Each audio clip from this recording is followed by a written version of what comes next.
मुई आज ए ठाउँमा गर्जिमिनी मेरो दाइका घर छाइलिन आएको थियो होइन। आउने बेला चाहिँ यो मन्दिर देखेँ।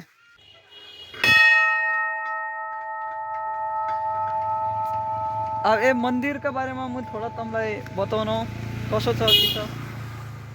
ए मंदिर को खास मन पड़ेको कुरा भने मलाई यो दुबो खतरा देखिया छ नि, लाइट हरियो कलर को सानो मंदिर छ, नानो नानो भवन छ। एका भित्र हामी चप्पल लगाएर झान मिल्छ कि नमिल्दो त मलाई थाहा नै थिए। चप्पल खोलबटी जानु भित्र देखाउनु। शिव र पार्वती को मूर्ति छ, शिव पार्वती गणेश को यहाँ को देखाउनु।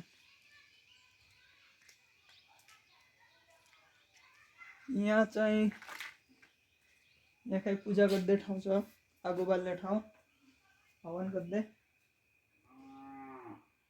और यहाँ के लेखा छन् भित्र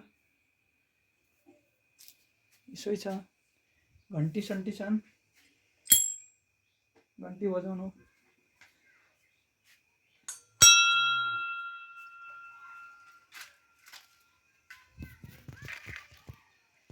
के गर्दा छ यो किडा खाना छ यहाँ बकुल्लो। यहाँ हेर आगाबाटै देखिया बकुल्लो मैले। यो बकुल्लो यहाँमा सिराइगाले हुने हो दिनभर।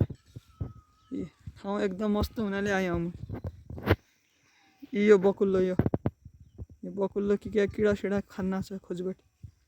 हेर हेर कसो गर्दा छ ती मुन्डो खुम्चाइबटी पार पार खतरा छ। और यहाँ अम्बा का रुखहरू छन्। यहाँ अम्बा त नाइ थिइन, कसैले खाया जसो छ। उहाँलाई छ एक अम्बाको बोट। नानो पोखरी देखाउन।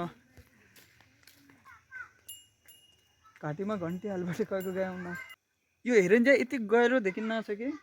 अब हेर यहाँ खाए एका यहाँ नजिकैबाट हेर यहाँ खाए यसलाई नजिकैबाट हेर यहाँ खाएबाट गहिलो हुनु सुरु भइरहेछ। एका बीचमा म पौडी खेल्नु गएँ, म पुत्लुक्क डुब्ने। माछा साछा के नै थिए, फोहोरलाई नै गरेको छ। एकदम राम्रो लाग्यो मलाई। ए गाउँमा घुम्दै मन भइया त ए ताललाई हेर्दु आया और यहाँ को यो मंदिर में ले घूमे। ए गाउँ को नाम हो गर्जुमिनी, यो असैना को माथितिर।